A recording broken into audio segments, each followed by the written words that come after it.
Olá! Hoje a gente vai mergulhar num tema que é a base, o alicerce de tudo para quem atua em análises clínicas, a biossegurança. Mas calma, não vamos tratar isso como um monte de regras chatas. Vamos encarar a biossegurança pelo que ela realmente é, uma questão de sobrevivência profissional. Pensem um pouco nessa frase.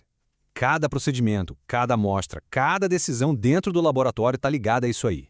Não é sobre seguir regras por seguir, mas sobre garantir que a gente possa voltar para casa em segurança no final do dia e, claro, continuar na profissão que a gente escolheu por muitos e muitos anos.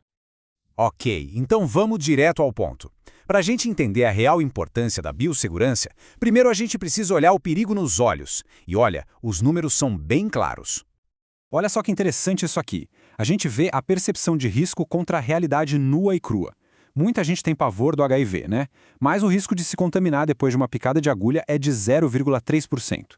Para a hepatite C, esse número já sobe para 3%. Agora segura essa. Para a hepatite B, o risco é de 30%. Isso mesmo, 30%. É 100 vezes maior que o do HIV. Muda totalmente a nossa perspectiva, não é verdade?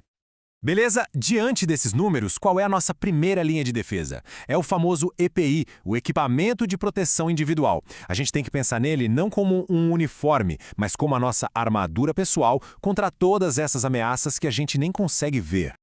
Vamos começar pelas mãos. A escolha da luva parece algo simples, mas tem detalhes que fazem toda a diferença. As de látex são ótimas, dão uma sensibilidade tátil muito boa, mas a alergia é um problema real para até 10% das pessoas. Já as de nitrila são a aposta segura contra alergias, são mais resistentes, só que a gente perde um pouquinho de tato. A escolha certa vai depender do procedimento e, claro, do organismo de cada um. Agora, presta atenção aqui porque este é um momento super crítico onde muita contaminação acontece, a hora de tirar as luvas. Não adianta nada usar o EPI certinho se a gente se contamina bem no final. O processo é simples, mas cada passo é fundamental.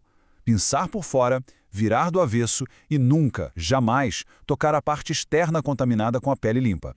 E para completar a nossa armadura, claro, temos o jaleco. Ele tem que ser 100% algodão e, pelo amor de Deus, jaleco não foi feito para passear no refeitório ou na rua, né? As máscaras também, a cirúrgica para o dia a dia contra respingos e a N95 quando o risco de aerossol é alto, como ao manipular uma amostra de tuberculose. E os olhos, sempre protegidos com óculos que tenham proteção lateral. Cada peça tem sua função. Bom, agora vamos ampliar um pouco o nosso foco. A proteção individual é crucial, mas ela só funciona de verdade dentro de um ambiente que seja coletivamente seguro. Então, é hora de sair do nosso escudo pessoal e pensar na fortaleza, que é o laboratório como um todo. Para a gente entender a segurança do ambiente, a gente precisa conhecer esses níveis de risco. A grande maioria dos laboratórios clínicos opera aqui, ó. Nível de Biossegurança 2, o BSL-2. O que isso quer dizer na prática? Que a gente lida todo santo dia com agentes de risco moderado, como os vírus da hepatite B e o HIV. Ou seja, não é um ambiente de risco mínimo. É um lugar que exige atenção o tempo todo. Uma parte gigantesca da segurança coletiva é o descarte correto do lixo. E o grupo A de material infectante é o mais crítico de todos. Tudo que teve contato com material biológico, culturas, bolsas de sangue, as nossas luvas contaminadas, vai aqui, no saco branco. Fazer essa separação certinha não protege só a equipe do laboratório, protege a comunidade inteira. Em seguida, a gente tem o grupo B, que é o dos resíduos químicos, reagentes que venceram, solventes, esse tipo de coisa. O descarte errado aqui pode causar uma contaminação química séria no meio ambiente. A cor de identificação é o amarelo. E para fechar essa separação, tem o lixo comum do grupo E. Papelada, embalagens. O ponto crucial aqui, e que todo mundo tem que ter na cabeça é: jamais o material infectante do grupo A pode parar no lixo comum. Esse erro, que parece simples, coloca todo mundo em risco. Mas e se, mesmo com todos os cuidados do mundo, o pior acontecer? Um acidente não é uma questão de se, mas de quando vai acontecer. E estar preparado para esse quando é o que define o resultado. Então, aconteceu. Uma picada de agulha, um respingo no olho, o coração dispara, o pânico tenta tomar conta, mas é nessa hora que a clareza de ação é vital. O que se faz primeiro? A resposta imediata e correta pode literalmente mudar tudo.